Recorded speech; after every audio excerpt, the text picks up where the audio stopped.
Guys, welcome back to my new blog. তো আজকের হচ্ছে পুজোর উপলক্ষে আমরা ঘুরতে বেরিয়ে পড়েছি।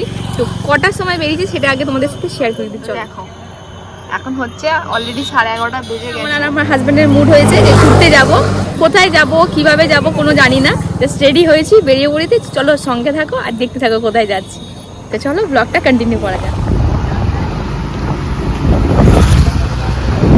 রোডটা দেখো শুধু ফাঁকা, এখনো লাইটিং শুরু হয়নি, তাই না?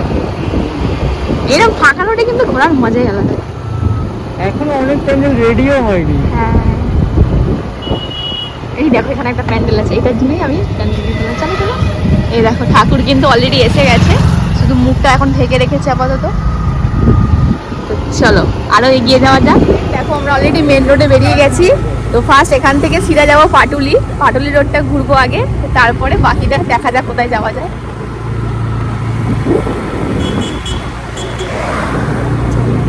দেখো পেছনে অনেক লাইটিং দিয়ে দিয়েছে, আবার অনেক জায়গাতে মানে এখনো বাকি রয়েছে। রাত্রে কিন্তু ঘোরার মজাই আলাদা। আমি খুব পছন্দ করি রাত্রে ঘোরা। আমিও।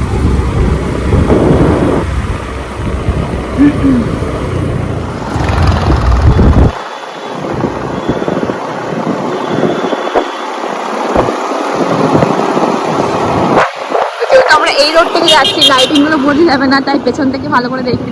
আর এটা হচ্ছে এখন মেন গেটটা, এদিক থেকে আসার জন্য। তো চলো পেছনে ঘুরে তোমাদেরকে দেখিয়ে দিই। এই দেখো মেন গেটটা।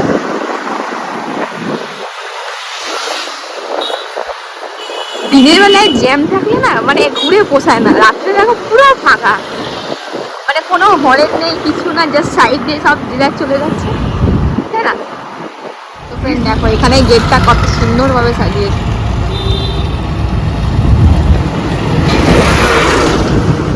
অনেকটা উঁচু গেটটা অনেক না। এইদিকে লাইটিংটা দেখো সিধি পড়েছে, বেশ খুব ভালো লাগছে, সুন্দর লাগছে। ওটাই তো বলছি, এদিকে লাইটিংটা সিধি পড়েছে।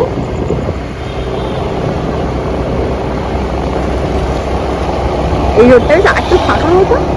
আর এখন কিন্তু পুজোর জন্য রাস্তার কাজও চলছিল। এই দেখো একটা ঢাকা,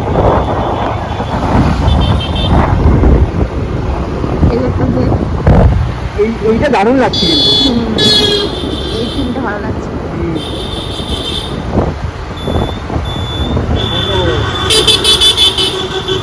তেল ভরে নেবো গাড়িতে, যাতে আরো ভালো মতো ঘোরা যায়। কেন রাধে গেলে পেট্রোল পাম্প অনেক সময় বন্ধ থাকে অনেক দূরে দূরে, তো সেই জন্য আগে তেলটা এখান থেকে ভরে নেবো বাড়ির কাছ থেকে।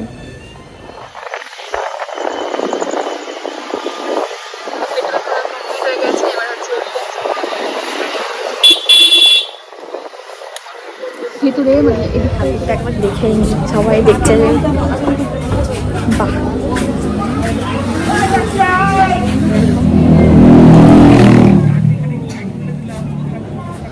ঠাকুরটা হেঁটে রয়েছে।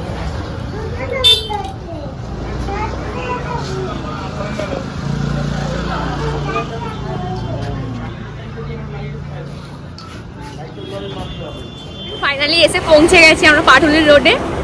তো রোডটা দেখো জাস্ট, আর এই হলো সামনে,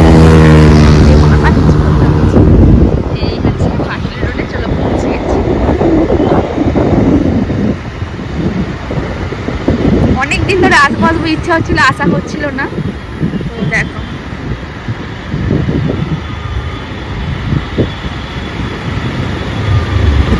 এই যে এইখানে এসে সবে এই জ্যামে পড়লাম, নাহলে সিগন্যাল ছিল বাট অতটাও না। এই দেখো সঙ্গে সঙ্গে ছেড়েও দিয়েছে। হ্যাঁ হ্যাঁ, গাড়িটা পার্কিং করে নিচ্ছে।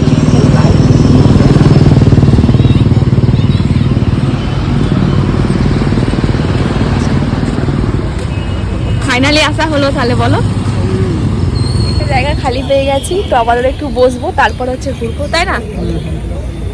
তো দেখো পেছনে একটা স্ট্যাচু করা আছে যেটা গোল করে ঘুরছে। এতদিন সবার ব্লগে সবার ভিডিওতে জাস্ট দেখেছি, তো আশা হয়ে ওঠেনি। তো আজকে ফাইনালি এসে পড়লাম। বসে বসে ভাবছি কি খাবো, তো ঘুটি গরম এসেছে, ঘুটি গরম বলে দিয়েছি। ফার্স্টে ঘুটি গরম দিয়ে শুরু করবো। তো চলো ঘুটি গরম রেডি।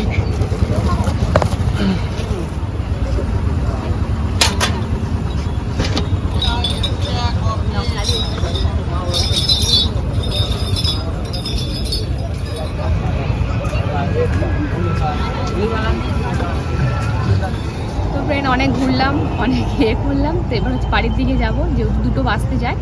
এবার চলো বাড়ির দিকে যাওয়া যাক। আর ওখানে খাবারের জন্য গিয়েছিলাম, আমি যেহেতু ঘর থেকে ডিনার করে নিয়েছিলাম, তারপরে প্ল্যান করেছি ঘুরতে যাব, তো সেইভাবে পেট খালি নেই। আর ছোটোখাটো স্ন্যাক্সের আমার খুব একটা পছন্দ হলো না, যেহেতু গ্যাসের আমার সত্যি এখন খুব প্রবলেম হচ্ছে। আর যেহেতু বাবু আছে, আমাকে খুব ভেবে চিন্তে খাবার খেতে হয়। তো ঘটি গরম আর হচ্ছে আমরা লেবু চা খেয়েছি, ব্যাস, আর কিছু খাওয়া হয়নি। তো চলো এবার একটু বাড়ির দিকে যাই, অনেকটা ঘুরে নিয়েছি। আর এখন না কুয়াশা পড়ছে, বাড়ি যাচ্ছে, তো এখন হচ্ছে কুয়াশা পড়ছে, বেশিক্ষণ কুয়াশার মধ্যে থাকাটা উচিত না বাবুর জন্য, ঠান্ডা লেগে যাবে। আমার ঠান্ডা লাগে মানে বাবুরও। চলো ঘরে যাওয়া যাক।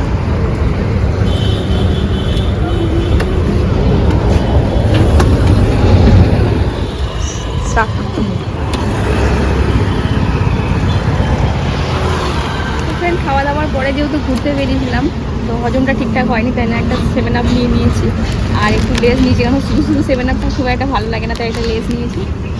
এই রোডে আমাদের ঘোরা কমপ্লিট, এই রোডে মোমোস যাচ্ছি। হ্যাঁ, তো বিয়ে রাখিয়েছিলাম।